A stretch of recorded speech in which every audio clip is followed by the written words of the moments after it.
Hello, everyone. Welcome to William and the Magic Box. Today on our show, we are going to have Marsha. Marsha is from London in the UK. So let's see what Marsha has to say. Enjoy the interview. Hello. Hello, Marsha. Hi, Hello, you how are okay? you? I'm good, thank you. How are you? Very well. Thanks so much for taking the time this evening for the interview. Thank you. You're welcome. So how's your day been so far? It's been good. It's been busy. I had a quite a busy day. My youngest started school today, so yeah, his first day at school. Oh, how old is your youngest one? He's 4, And the oldest? 13. Oh my goodness. A big Oh. a big age gap. So it's the first time and the first day he's going to school. Yeah, yeah. And how was it? It was good. It was strange because I haven't done it for so long. And so it's not that you forget, it's just it feels a bit more, yeah, a bit different. And for me, it was a different school. So it's that kind of trying to get your head around it. And also, I've not done a school run for the longest time. And so I'm so used to doing a nursery run. And so this was weird. It's just getting your head around it. Of course. And did you feel like emotional, or your heart was a bit like different or not? I Was just didn't I didn't feel emotional. It was just strange because, you know, it's it's now a new chapter and it's like, oh my gosh, he's not so much my little baby no more. He's yeah, he's a big boy. Oh, that's so sweet. I think those moments you're never gonna forget. You know what I mean? It's Yeah, going to be always there. definitely. You already had a like, let's say, opportunity to see that like a few years ago with the oldest one, but just do it again is like the first time, doesn't it? It feels Yeah, like the first time. definitely. Marsha, tell me, where are you from? So would you like to know where I was born or where my parents originated from? Tell me a little bit. Talk me through a little bit about your background. Okay, so I am British. Well, actually, I'll tell you a funny story. I don't know if it's funny. I'm actually Caribbean, so I'm Caribbean by legality, but I was actually born in London. So I'm now a British citizen. Okay. But my mum, when she came, she was supposed to be given a passport, and I can't remember what it was called, the name of it. But she had missed that period because she was unwell, so she wasn't able to get her British passport at that point. Right. And it wasn't until I was about 17 and I went to apply for my first passport, and then I got a letter to say that you're not known, you're not British. And I Oh, was like, yeah, and I was like, hold on, I can't get a passport, and I was going to Miami, so literally I was in a panic thinking, oh my gosh, how am I going to get this passport on time? Yeah. And then I looked into it. They have an act. So anyone that's born after 82, which I was, um, wherever your mother resides, if they're not legally married, your parents, then that's where you reside. And my mum is Dominican nationality. So from the Caribbean, everybody gets it mixed because they might say Dominican Republic, but it's actually Dominica, and in the Caribbean.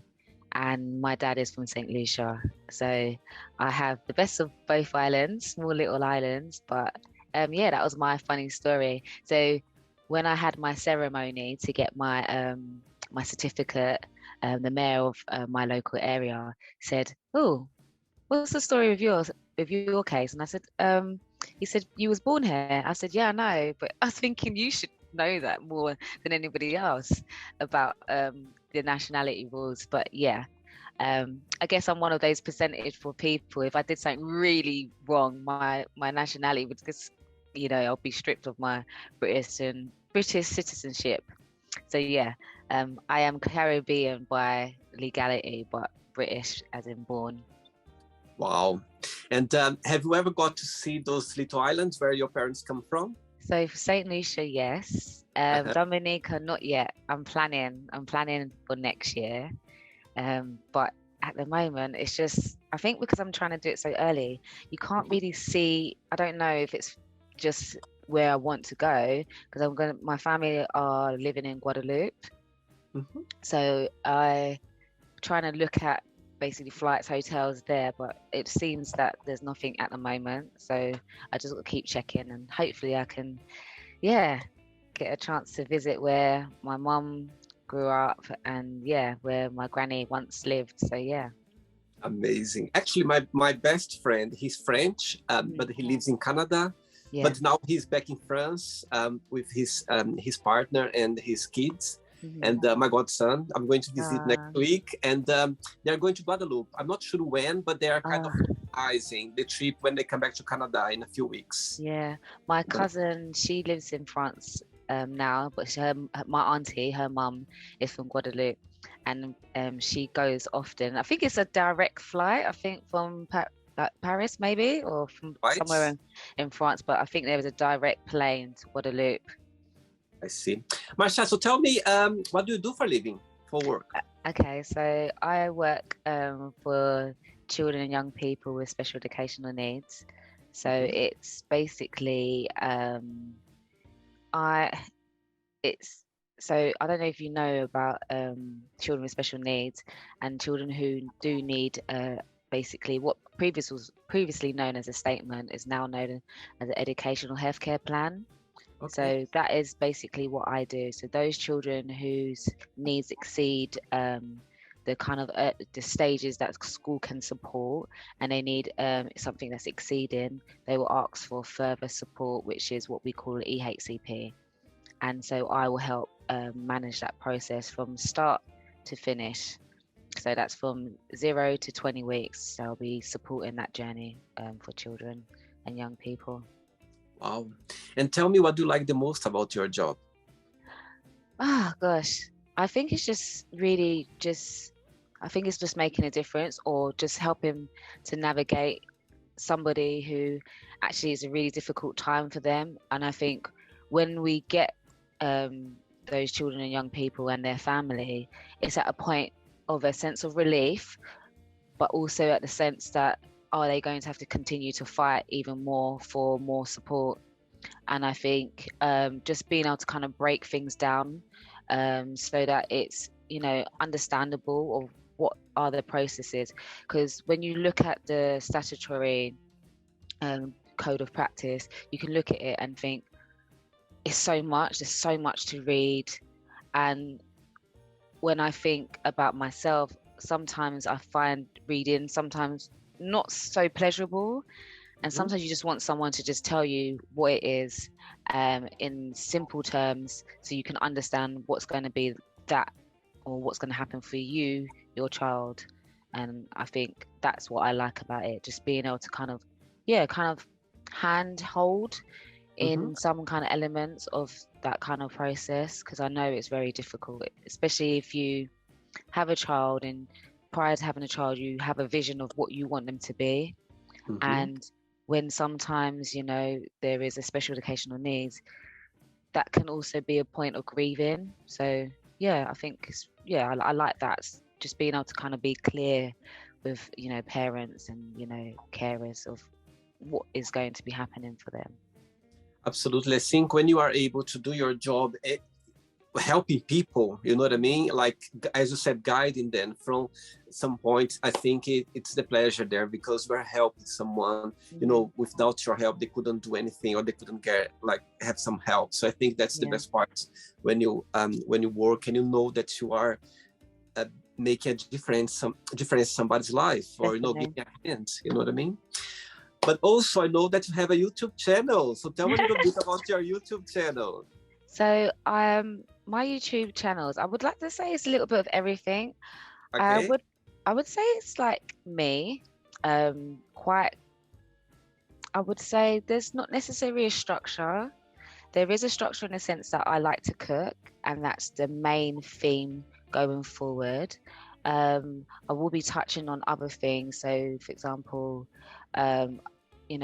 I did a recent video with a good friend of mine, and we spoke about dating, and that's something that we're going to be going forth with that, Right. because that seems to be a good kind of interesting subject. Not necessarily for me because I'm with my partner, but with her, she's going through that whole dating and yeah, looking at the pros and cons, the kind of the wildness of it all, if I can say.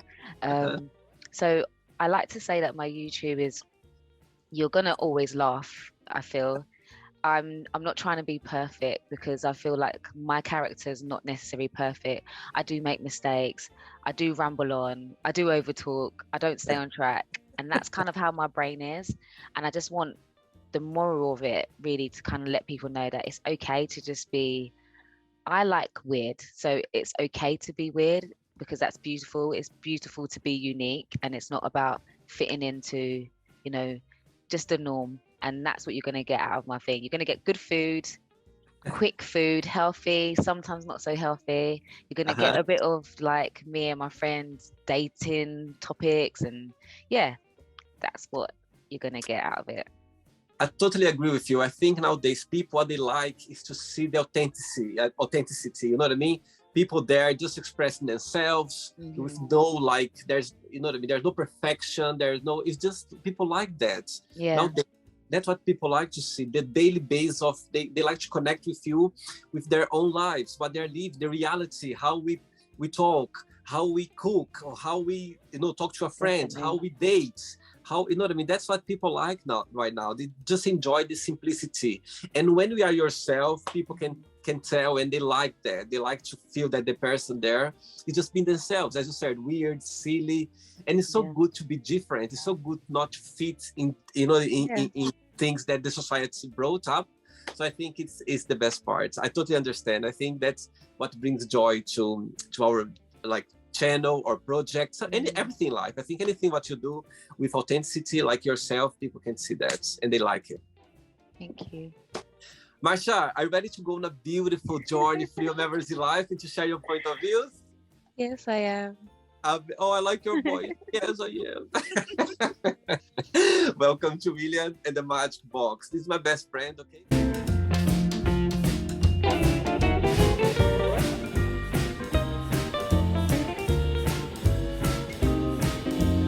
Random questions. So I'm just going to play a song now just for us to move a little bit before the first question. Let's do it.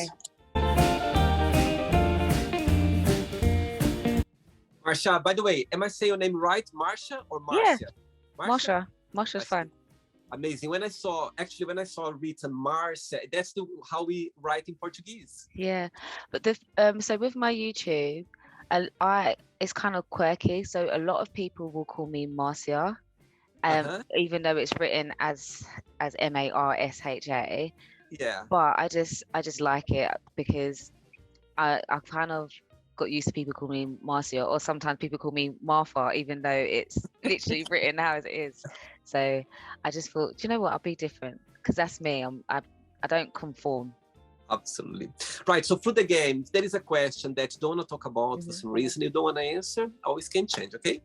Okay. Let's do it. First question for you is: if you could have dinner with anyone, living or not, who that would be and why? I think my partner's gonna be like, "What did you say?" And it's Chris Brown. I just love him. I think he's a great. So I'll give you a bit of background. So when I was younger, me and my good friend, we bought tickets for Chris Brown's show, and unfortunately, he wasn't able to attend London, so we got our money back and we didn't get to see him. Although we could have flown out and gone to other places where he was, it just didn't work out for us. And I think it was early this year, he was performing at Wireless, and with my friend who I did the YouTube video, she was going Wireless, and I'm talking lastminute.com. I was like, they announced Chris Brown, and I was like, I've got to go. I need to see him. So yes, he performed, and I remember when they were setting up the stage, because of the schedule was a little bit off, it didn't seem that he would be performing. And I kept saying to my friends, I was like, no, that's his stage. I know it is him. And I know I wish I listened to myself, because as soon as I heard a little bit of the music, they went to get drinks and I literally grabbed my stuff and I ran to the front of the crowd, and I was literally at the side. But if I listened to myself, I would have been center. So I think it would be Chris Brown. I would like to just eat with him, just to laugh.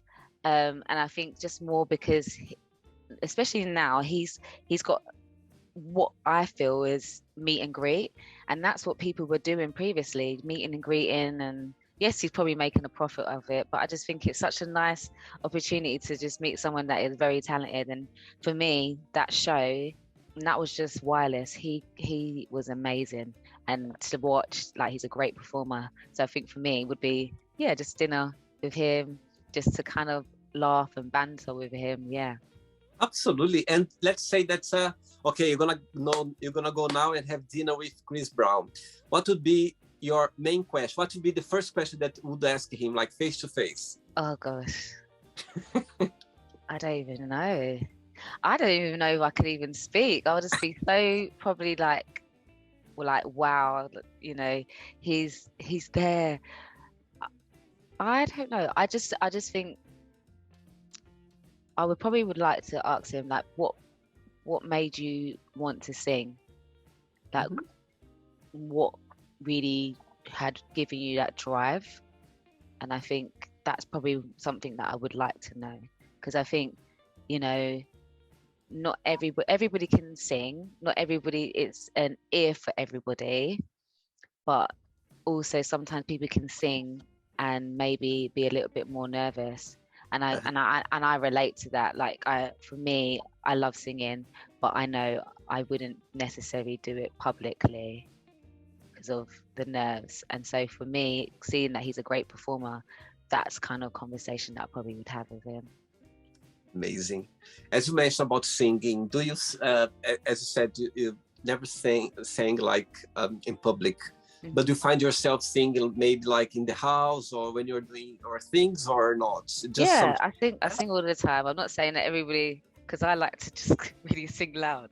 So I guess for my partner, after a time, you know, you can have the best singing voice, but sometimes it's just so annoying. You just you just shush. But yeah, I love singing. That's one element that I do love. Amazing, very good. I heard once that when you sing, you pray twice. I love that. Next question, let's do it. Hey, Marsha from London. Next question is, if you could stay any age for the rest of your life, what age would that be and why? I would say now. I would say 35. Tell me what.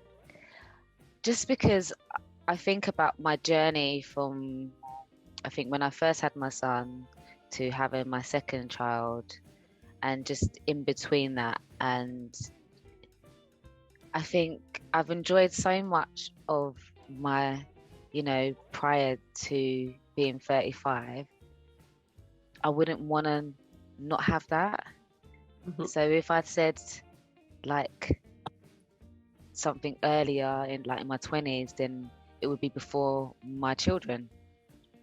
And then if I said, you know, before anything, you know, my late 20s, then I wouldn't have, you know, met my partner. So I just feel it's really a special time. I think, especially like my little ones going to school, and I just feel like these are really good times, and I feel like I'm more confident in myself as my body, knowing what I want, what I won't stand for, you know, what I want to do, my focus. Yeah, I think 35 is a good age. I think it's a lovely age. Absolutely. It means you're happy with yourself, like the way you are living your life. Saying that, aging for you, it's something that bothers you, or it's just numbers?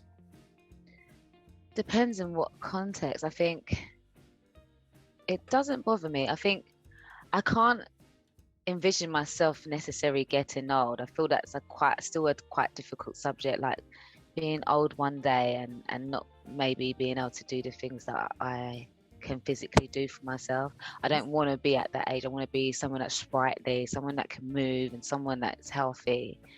So these are things that I need to do, and what I'm doing to make sure that, when I hit the 40s, 50s, I'm still looking good, because I'm going to still probably be partying, probably still. I'll probably be, if I get any grandchildren when I'm older, I'm probably still going to be that grandma, like, grandma, why are you not looking after the grandchildren? Because I've got my life. That's what I'm going to say. I've got my life. You live your life. So yeah, age doesn't necessarily bother me as such. I think each age, especially milestones, is very important. Absolutely. Yeah, I think that, personally for me, actually, I don't feel my age. Yeah, I literally, I feel much younger. Like, is everything in your head, how you approach Definitely. life, how you feel. You know what I mean? There are so many people older with this very like young spirit. You know what I mean? When you see those people, sometimes I go out and I see like those elderly people with so much more energy that I have. I'm like, my God, how they can do that? You know what I mean? At the same time as well, sometimes you see young people with like this old way of, you know what I mean, behaving or thinking. So everything's in here, you know what I mean?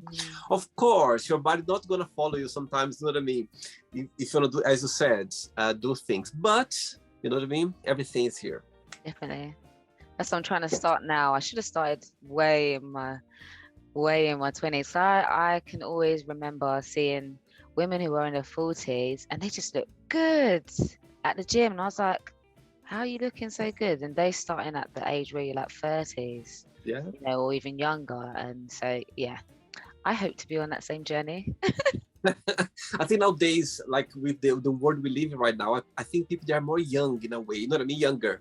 I remember as a child, I don't know because I was very young, but I remember like when you were 50, you were already old, you know what I mean? Nowadays, for me, 50 nowadays is like you are so young, you still can do so many things. You know what I mean? I think people, they are getting younger, their generation, you know what I mean? They are seeing life a different way. That's what I believe. I have the impression. Yeah. I also think for me, I don't know, I think more because I'm going towards that end of age, I'm like, I can just think back. I was like, oh, that teacher, she was really old, and I thought actually she probably wasn't. She probably was in her 30s. Absolutely. Oh dear. Next question. Before the next question, Marsha, as I could see your eyes shine when you're talking about your kids. Tell me, what's the best part of being a mom? Wow. I would say that no day is the same. I think sometimes you have moments where you're just like, oh my gosh, why don't people talk about this? That it is very difficult, but then you get the glimpse of the reasons why you continue to just care and love these children. And I think it's just each of the boys that I have different qualities. And also the fact that the relationship that they have, although the age gap is so big, you would never know.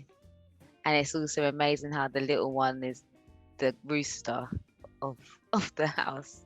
Wow. So it's just, I think I just love that they are different in their own way. And especially when I think about my eldest son, he's very caring, and he's probably the complete opposite of my little one. I'm trying to get my little one to understand sharing, whereas he will now share with his brother, but with the eldest, he's very much that person. He's always that little one that's giving his, sweet or toy.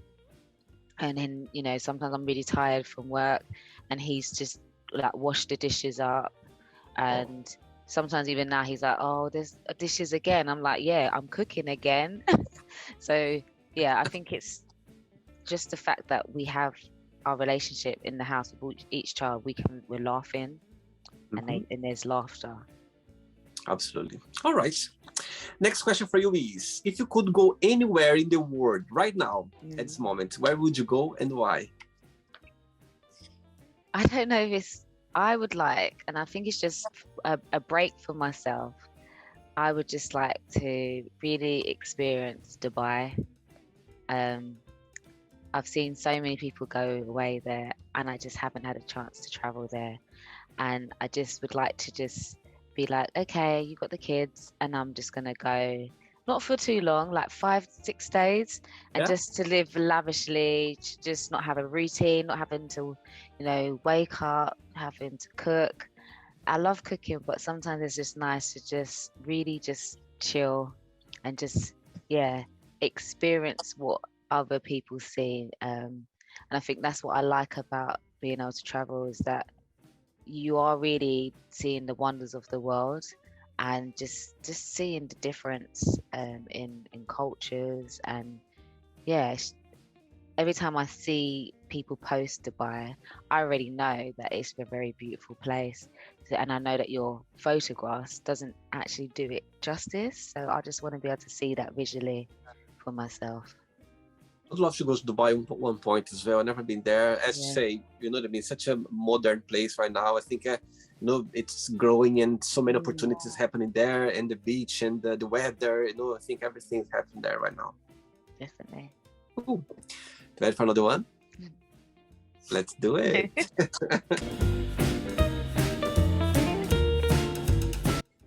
Okay, Marsha, next question for you is, what was your worst footy mouse moment? Okay. Oh, that's like my life. I'm always saying things that actually I should have not said anything.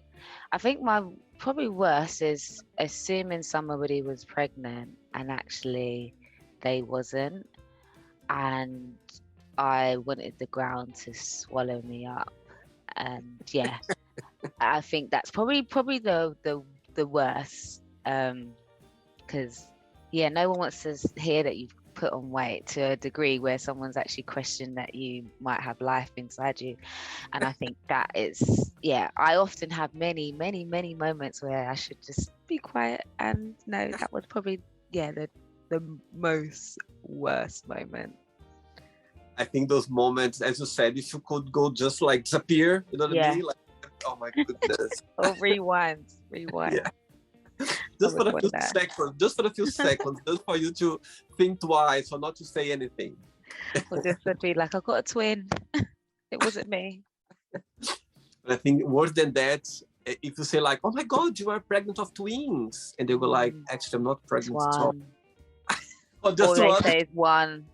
And then you're like, it must be a lot of water. Fluids. Next one. Right. Next question for you is, what is your least favorite chore?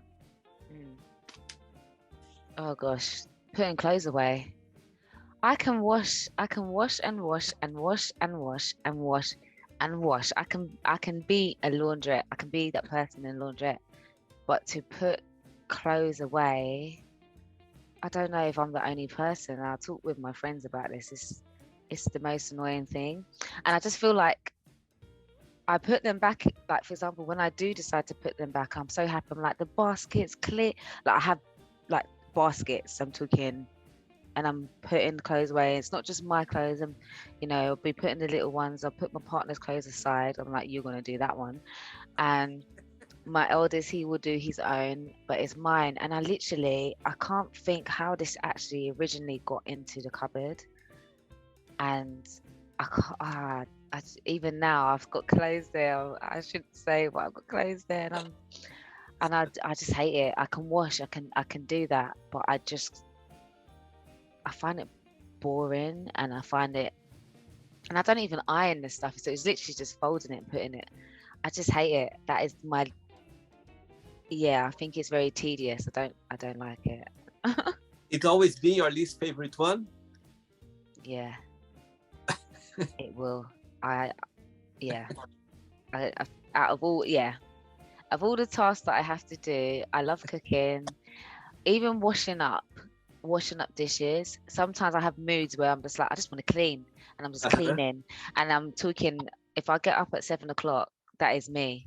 Like I'm literally just cleaning, And sometimes my partner's like, how can you clean? You haven't even ate. I'm just like, I just need it. And I would literally clean the whole house. But you give me, I will clean everything and then there'll be clothes. So I'm washing all the clothes. But I can't even put them away when they're dry. So yeah. So funny. Next one, let's do it, Marsha. Right, as you say about cooking, you love cooking. Tell me, what do you cook that your partner likes the most? At the moment, I would say it's a simple dish. So it's my chorizo pasta. So it's just so simple, but he just loves it. So it's just chorizo, the sausage, just diced up. My little one loves mushrooms, so I literally will chop up mushroom. For my eldest, he doesn't like pork, so he doesn't eat pork. So I literally have to do a separate one. So I'll do that with chicken, or I'll just get chicken sausage. And then it depends which one I do. I'll do it with like peas and courgettes, and it's literally mascarpone cheese. Sometimes I put cheese on it, and it's a quick dish, but I think because it's really hearty, it's a solid. I think it's a cheap and cheerful meal, and also it's solid. That once you've eaten it, it's not like you're gonna be like, oh yeah, I need some more food, and it also feeds us all. So yeah. I would say that is one of the dishes that he really likes at the moment. You say about your partner, what's the biggest difference between both of you, and what's the biggest similarity? The biggest difference, I say, my partner, he's language, so he's originally from Poland. Oh, really? So I would say the Polish culture with my culture, I would say that's the biggest difference. But our similarities are morals to want to build, our morals that we want to thrive and strive together, and we have the same vision of what our family, what we want it to be like. Wow. And I think that is something that makes us. Wow. Amazing. So, yeah. Can you speak Polish? No, I'm learning it. I can say cześć. I can say hello. Cześć, jak się masz? Yeah. What is the other word? I always get embarrassed with my pronunciation. Do widzenia. Wow. I can say wow. I can say what's the one that we always saying? Shema. They say a lot of Shema all the time. And is it Savai? Savai? I'm not sure. So I'm sure it is that, but it's I think it's like get up, stab, yeah, something like that. But yeah, I'm learning it. I'm at the early stages. But yeah, so when his mum comes over, I'm literally got my translator. So I'm using that, and although it doesn't translate everything, you can really hold a conversation. You can think that hasn't translated right, but I know what you're talking about. Absolutely.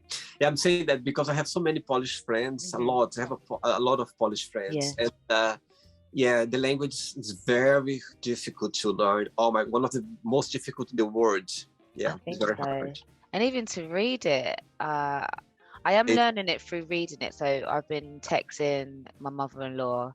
So I text her, and it's nice because obviously when you have to translate it, your brain starts to remember what that word is. So that's probably helping me.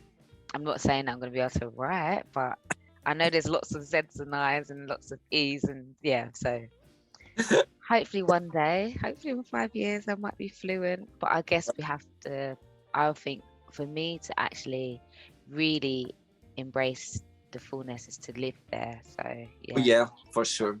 I think for you to learn a language, you need to spend some time in the country, the mother country, because that's the only way you can literally, educate your eyes, your ears, just listen to the sounds. It's just the only way you can learn faster, let's say. Definitely. Marsha, I have 3 questions left for you. Okay. Let's do it. Next question for you is, talking about food, look what this question is about. Wow. What's your favorite kitchen smell? Kitchen smell? Yeah. And that's food. Yeah, could be anything. Like when you go to the kitchen, you like to have this smell, something fresh, something cooking, something to go like, wow, that's... I think my favorite, I think lamb. I think lamb. I just think my mum always cooked lamb. And when I smell lamb, like if I went to someone's house and even a restaurant, if I just smell lamb, I don't know, it's just my mouth, even now, my mouth is actually watering because I love the taste. I don't know what it is. And my partner, he doesn't like the smell of lamb. He's like, it smells so wild. But what I would start doing more, I start using more lemons and stuff like that to just take that smell. But for me, I can't smell it. And so I don't know what it is about lamb. It just brings me back to childhood, and I just love that smell. But if I was thinking about cleaning products, I think at the moment is this is it floral? It's like a I don't know what it is. I think it's like a flower kind of scent, and I can spray. It's like a spray or something that you... Okay. And I can spray loads of it. I shouldn't spray loads of it, but I just love that smell. It's just, I feel like when I use it, you know that everything's clean. Yeah. It brings this smell of cleanness, everything like literally clean, isn't it? It's the best. Definitely. 2 questions left for you. Let's do it. Marsha, before the next question, tell me, what's the inspiration for your YouTube channel? How everything started? Okay, so it was a kind of a light bulb moment.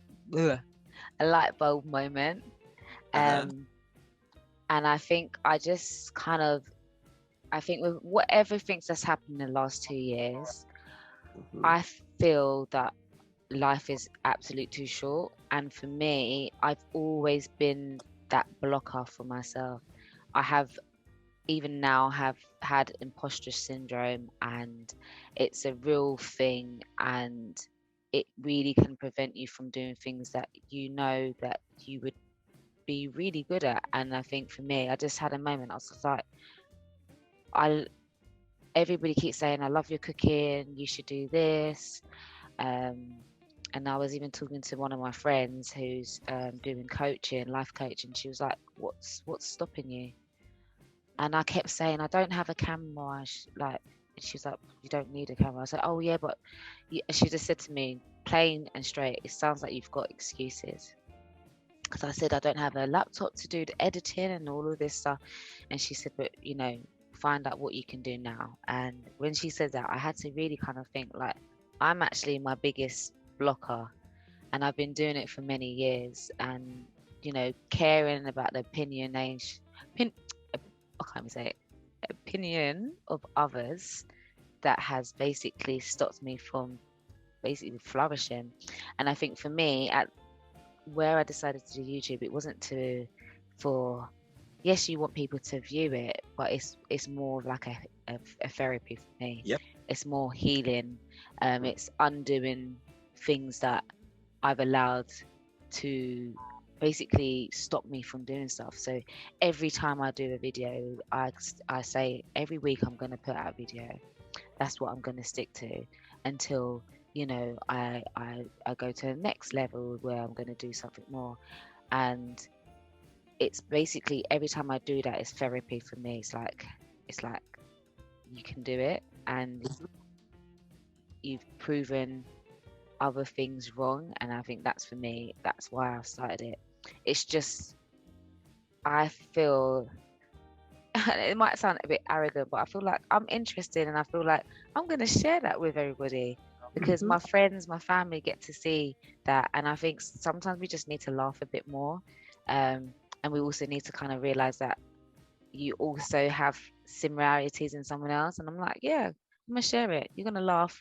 You might not like it, but who cares? It's something for me, and hopefully some people will enjoy it. And maybe sometimes it might even help you to also, you know, make that journey. And I know that one of my friends, she was like, yeah, you're inspiring me to be able to make my own YouTube. So I think it's good. I like why I decided to, and it just really was that light bulb moment. It was like, no, you need to do this now. Amazing, very good. Next question is, what's the worst advice have you ever given? I don't know. Can I say I've given bad advice? I think, and I know it sounds silly, I think I always give good advice. I think sometimes I'm a bit too honest. It can be a bit judgmental, and it's coming from a good place. It's a place where I don't want you to get hurt, but I also have to understand that your journey is your journey. And just like me, I had people that would say certain things, and I allowed that to stop my journey. And I guess sometimes you just have to step back and just allow someone to have their own journey for themselves. I wouldn't say I've given bad advice. Just maybe the advice that maybe it is the right advice, or maybe it's not, but maybe hold back, rather than being honest. I think sometimes that's something that I probably have to work on. Sometimes people, they're not ready to hear the truth, or Yeah. you know what I mean? Sometimes it can, but sometimes when you're honest, you know what I mean, you just be yourself, and it comes from a good place. You're not trying to be honest, you know, try to help out. Ready for the last one? Let's do it. Last question. Marsha, but before the last question, through those 2 years, as you're saying about, you know, the world literally went upside down regarding the COVID crisis. For you, what's the biggest positive impact that brought to your life, and the most negative one, if you can share? I think for me was actually seeing society that we can do. How can I say? When I'm saying this, it's more the good thing about it is where the flexibility of working. So it's being able to work from home.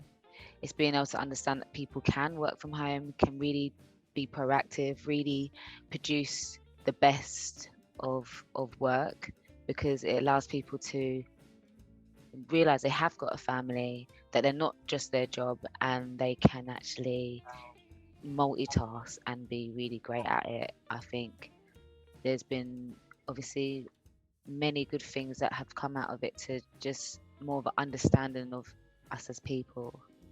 And did you say the worst? The best part, for the best positive impact for your life, and the negative one, something negative. I would say it was very early on for me. I was consumed in watching the news, and it became to a point, the early stages, I didn't actually leave the house. And I know my brother, he was a very strong voice in my head to say, you just have to.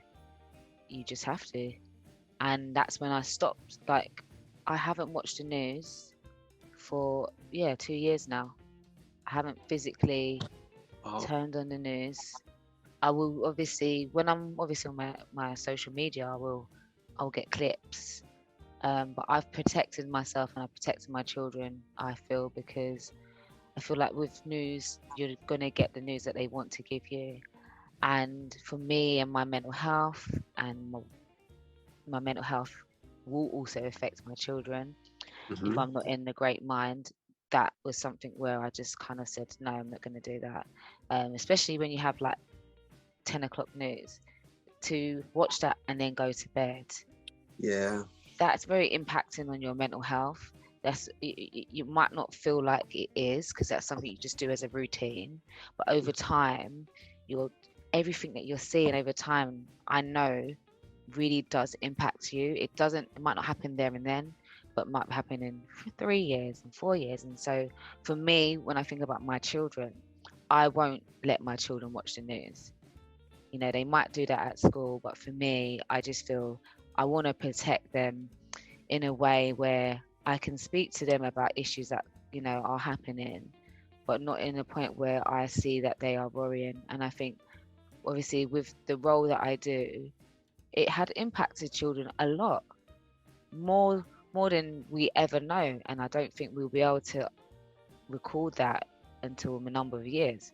But just the anxiety of, you know, your parents got the TV on and you're hearing about all of these sad things that was impacting. And you think about the little eyes, like if I have a little 4-year-old and I'm watching, you know, the news or even a program, I have to be mindful of what I watch. So even if this was me 10 years ago, I was watching every program like that.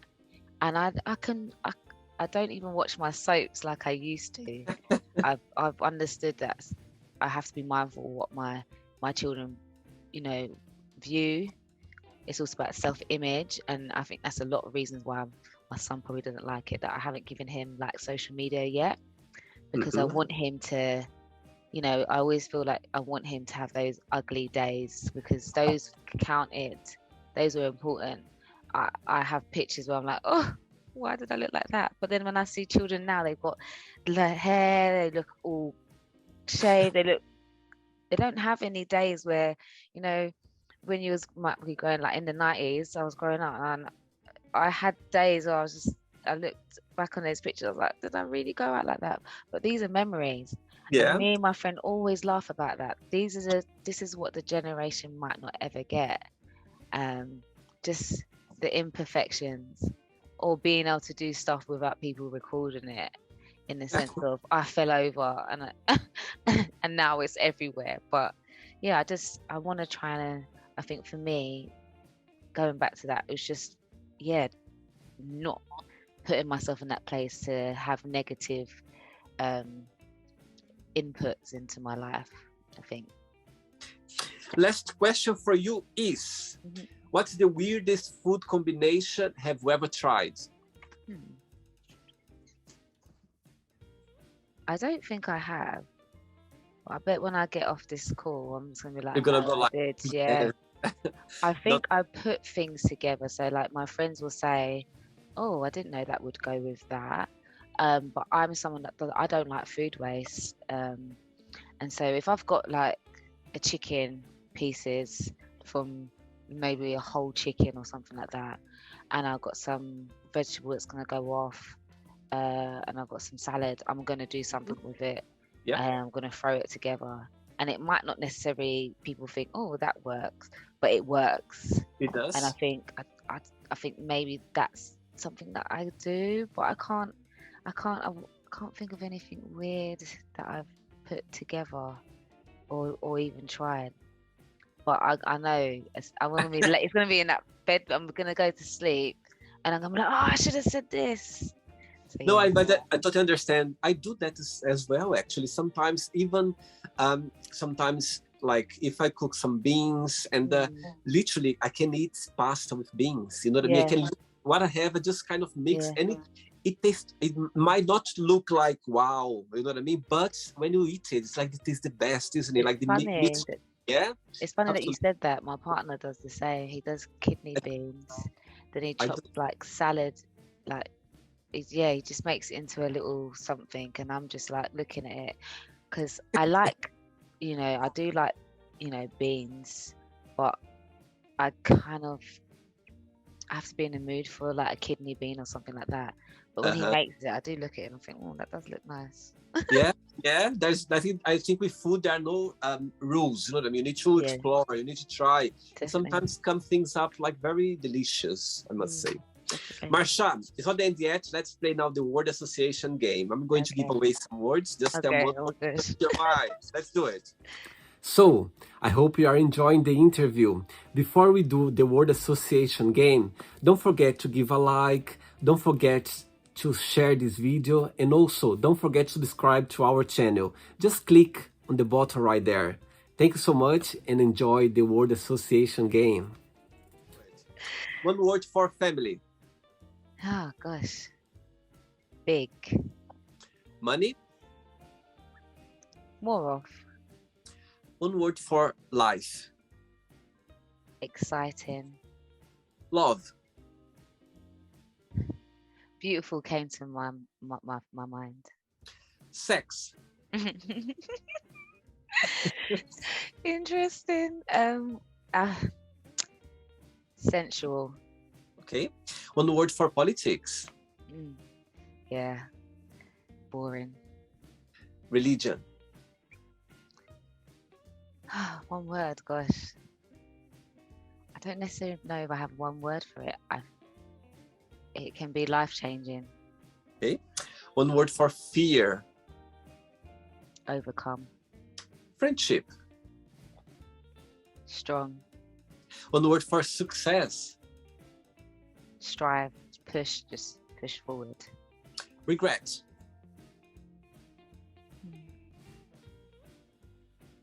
It's going back. Zip my mouth. One word for wish. Just to be content. Happiness. Yeah, I would say my family. One word for London. Yeah, you're gonna get everything. Oh my gosh, one word. I just say it's just interesting, weird. I love it. I just love it. And if you could define your YouTube channel in one word, what that would be? Quirky. I like that. Right, let's pretend now I'm going to meet your lovely partner for a coffee, and I'm going to ask him, what is the most beautiful thing about Marsha, and what's something that she still needs to work on, to improve on? What you'd say? Why am I laughing? I don't know if it's my smile, but it's more my bum. I don't know. You just love my bum. It's just like the bum. Yeah, so I would like to say my smile. But yeah, it's probably my little bum. Well, I say little, it's not little. But yeah, it'd be my bum. Your bum's lush smile. Yeah, definitely. And what's something that you still need to improve on, in his opinion? Oh gosh, yeah, many. But I would say, again, I'm opinionated. I just say it as it is. I can't sugarcoat. I think I have to work on that delivery, because it's easy to just say something because I'm quite impulsive, so I'll just say as it just comes out. But I often forget the delivery and can sometimes forget how that can make someone else feel. And I think that is something that we all have to be mindful of. And I think I'm working on that as a whole, not just for my partner, but just as a whole, because sometimes you can just say things and it's impulsive, but sometimes it's not something that is really the best delivery of how it should be said. Absolutely. In the right time as well, sometimes, you know what I mean? It can be in a different, people, they can take a different way depending. Definitely. And also language, we have a language barrier. Of course. And I do feel culturally as well, sometimes if I say something, you know, it might be like, oh, I've not ever seen other people do that. And I'm like, well, I'm from Southeast London. This is what you're going to get. You ain't going to get. And if you're from Southeast London, girls are very special, okay? We can be very ladylike, but we will also have a man's voice at the end of it. And we're going to tell you. So we can be lovely and nice. And then we're like, yeah, what do you say? I love this.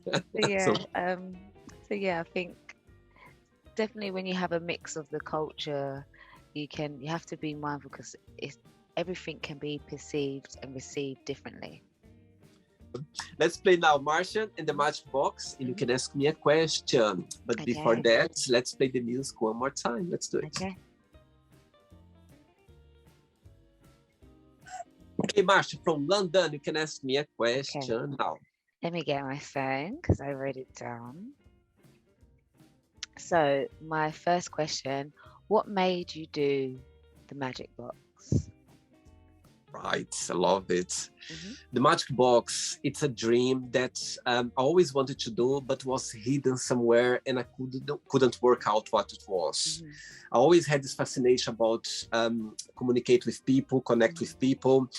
You know, if when I look on my, like, when I was a teenager, when I was a Hmm. child, I've always had this. Actually, this interaction I'm doing the magic box now Yeah. are always done. You know what I mean? When I look back, it was there already, but I couldn't work it out what was there, my passion, my love. And I remember when the world went upside down, Mm. 2020, I literally went for a run in the park. This idea came along, and I wanted already to do something on YouTube, something where I could express myself, but I didn't know what. I didn't know how could I do that. I was thinking about music, but copyright, this and that, the Yeah. bureaucracy, it was impossible. And I was asking myself, my goodness, what can I do? I would like to do something creative. Hmm. And again, I was asking myself this question every single day, and suddenly the answer came along. Mm. And so the magic box started from a time that I wasn't in a good place. You know what I mean? The world was upside down. We didn't know what was going on. You know, there was a lot of questions there, no answers. Everyone about mental health. You're Yeah, saying definitely. there was a lot happening in the world, and at the same time as well, Marsha, I believe just a lot of people, they found themselves. They had the opportunity to go into themselves, and you know what I mean, to get to know themselves, because we are so busy with our life. Sometimes we forget about ourselves. And I think, look in a positive way, when we find ourselves just locked at home, we Mm. couldn't go anywhere. That's where you need to face it. You need to face yourself. You couldn't go anywhere. You couldn't hide. You couldn't hide someplace. You need to be yourself. So yeah, the magic box came along through a dark period of my life that I just want to express myself. And I started this idea. It just literally started like that. And you were saying about yourself, about when you express yourself in your channel. I could picture myself as well, because what I'm doing here is literally myself. You know what I mean? Yeah. I found myself, and it's so visible, because people who knows me very well, they go like, "My goodness, really? When you do the show, I feel like you are talking to me, because it's so natural. It's Yeah. yourself." So yeah, it's something that it came from a good place, I must say. I think it's touching just hearing that, because I think one thing I know is to when you don't have opportunity to be by yourself, and sometimes that is the moment when you're with yourself, it's a fight or flight. So it's Mm-hmm. either you continue your life or you change. Yeah. Um, and yeah, that resonated with me. I think that's yeah, it's yeah. I don't want to I don't want to get emotional, but yeah, it is very much of a you don't ever get opportunities to really that step back and think about your life.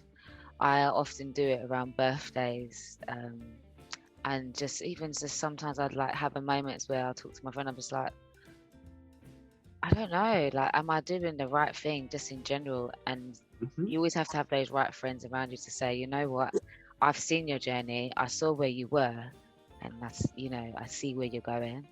So yeah, I do love that about what you said about something in a dark time. And when you think about the element of like a seed is grown in dark and then Yeah. it becomes a beautiful tree or something beautiful or like something to eat or something like that. So I feel the best things are created in the most stressful times. Like if you think about a Uh, diamond, it's like, how it's created. So what you've just said is really beautiful. Oh, thank you, Marsha. And it's so true. I think people, they need to understand sometimes no, most of the time life is not like a holocaust. It's up and down, and you need to appreciate both moments, because you wouldn't learn less, and you wouldn't make like big beautiful projects if you don't go down to those Oh joints. yeah. That's where you're gonna find yourself, Yep. wonder yourself, and the challenges are there. And how you gonna imagine if your life would be just skies, beautiful, weather, flowers everywhere? You wouldn't learn anything. You know what I mean? It's so true. I've got You, another question for you. all right. Okay, so what would you tell yourself 5 years ago? Wow, I love the question. Right, 5 years ago, I would, good one, and I'm gonna answer to you straight away. I would tell myself, William, You don't know, you're asking yourself every single day, what did you come to this world for? I know you are asking all the time. I know you try to find out what is, and saying that, I know as well that you could do different things in life and still be happy like everyone else. But just slow down, just realize that's not just up to you. The universe needs to do their job. You know what I mean? People around you, everything works together. Be yourself, carries on, never stop, and you're gonna find your path. Just be patient and go be yourself all the time, and just realize that you cannot do on your own. You can run faster, but if the universe is behind you, other things are not working together, you're gonna run, it's gonna be pointless. So go with the flow, believe in yourself, get everything together, and one point you realize that. So that would be my best piece of advice 5 years ago. I think that's good. I think it's most important. My brother is quite a really positive person in my life, and I constantly try to control how everything is in my life. And he was like, sometimes you miss you trying to sort things or worry about what you want to do in the future. You miss the presence. Yeah. So what you're saying is like, tell yourself like, just live and love in the moment. Yeah. And I think that's what's even another friend of mine, we're like, we need to just take each day when we're saying it, really take each day as it comes. Like stop trying to, yes, I might have all this vision for future, but we don't know what the universe or what God or you know what is in plan. And everything is works together. Of course, I understand that you need to always carry on and think about the future and look out there, but don't get too much on the focus in the end. Get in the focus in the present, because you're not gonna get there if you need to enjoy the journey. You know what I mean? Forget about it's good to have this goal up there, but enjoy the journey, enjoy the moment, enjoy the mistakes, enjoy the thing that you do right, enjoy everything, because that's what makes beautiful. And when you get there, you go like, oh my God, I'm so glad that I went through that tough time, that I made those mistakes, because I wouldn't be here. So that's what counts. Marsha, did you have a good time? Yeah, I did. I really did. It was, I don't know what I expected. I think I'm someone that, again, I worry, and I think, what's going to be asked? What if it's a question that I don't want to answer? And it was good that you did say, because that kind of helps you to kind of know that if a question came up that you wouldn't necessarily have to answer. So it was really good. Thanks so much. I know you are a full-time mom, you know what I mean? You have 2 kids, my good, different age. I'm sure your lives have thousands of tasks every single day. I can imagine, my goodness.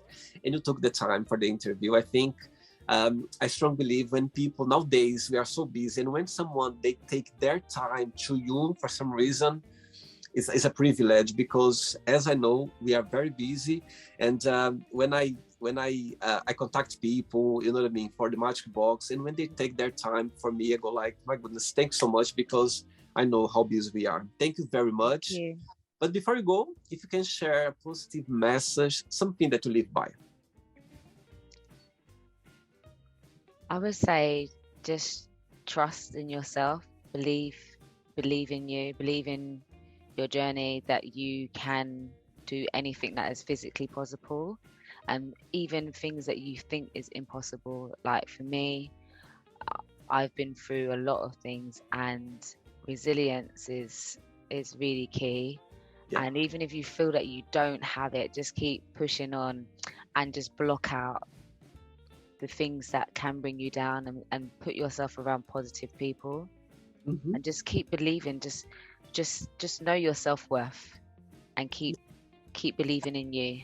And I think when you believe in yourself and you give that aura, that kind of positivity, the good things, everything, if you're a giver and you give things, everything's going to give back to you. You don't just give because you have to give from a good heart, but when you are just giving and generous and caring and have such a kind spirit, I think you don't have nothing to worry about. You're going to have hard times, but always know that it's just making you stronger. And I always say that, like me and my friends, we talk about it. It makes you stronger. And absolutely. You, really. Marsha, thank you so much for the interview. Good luck with the channel, okay? Please do more and more videos. Be there. Get yourself into it. And we keep in touch. It was a pleasure, okay? Connect with you. Thank you. Okay? Bye-bye. Good night. Night. Bye. So, did you like the show? Don't forget to give a like, share it, and also don't forget to subscribe to the channel. And if you'd like to be part of the show as well, first, subscribe to our channel, and after that, just go to our website, www.williamandthemagicbox.com, and send us a request saying why would you like to be part of the show. And I see you there. Bye bye, see you next time.